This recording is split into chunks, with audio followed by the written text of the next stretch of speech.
የሆዜ ሞሪኒዮን ዶክመንተሪ እንዳያችሁት እርግጠኛ ነኝ። ከተናገራቸው ደግሞ አስገራሚ ነገሮች አንዱ በጣም ያስገረመኝ እኔንም የ2011 የኮፓ ዴል ሬይ ፍጻሜ ነበረ። ክርስቲያኖ ሮናልዶ አስቆጥሮ 1-0 ሪያል ማድሪድ ዋንጫውን ያሸነፈበት ጨዋታ። በጣም ያስገረመኝ ነገር ደግሞ ሪያል ማድሪድ ከ5 ወራቶች በፊት በፔፕ ጋርዲዮላው ባርሴሎና 5-0 ተሸንፎ ነበር።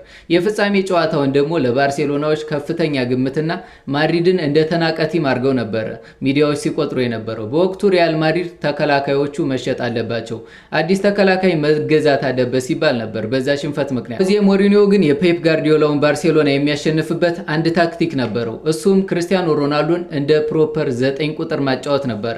በወቅቱ ሪያል ማድሪድ 3 9 ቁጥሮች የነበሩት ቢሆን እነ ካሪም ቤንዜማ፣ ሂጉዌን እና አዴባዮር ክርስቲያኖን ነበረ እንደ 9 ቁጥር መጠቀም የፈለጉት። ምክንያቱ ደግሞ ዳኒ አልቬዝ ነው።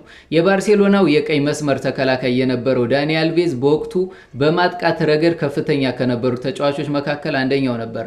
ባርሴሎና ደግሞ ዳኒ አልቬዝን ተጠቅሞ ነበር እያንዳንዱን ማጥቃት የሚያስጀምረው ማለት ይቻላል። እኔ ደግሞ ሆዜ ሞሪኒዮ ማድረግ የቻሉት ነገር ክርስቲያኖ ሮናልዶ ከዳኒ አልቬዝ ጋር እንዳይታገልና መከላከሉ ላይ ትኩረት እንዳያደርግ እንደ 9 ቁጥር እንዲጫወት ነበር ያደረጉት። ይህን ተከትሎ አንሄል ዲማሪያን በዳኒ አልቬዝ ቦታ ነበር ያደረጉት። ሆዜ ሞሪኒዮም ታክቲካቸው ሰርቶ በክርስቲያኖ ሮናልዶ ብቸኛ ግብ የኮፓ ዴል ሬይን ዋንጫ አሳኩ። ከ18 ዓመት በኋላ ማለት ይቻላል ያሳኩት።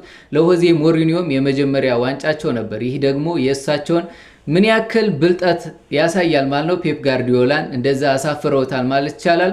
ሐሳባችሁን ኮሜንት አድርጉልኝ። ይመቻችሁ።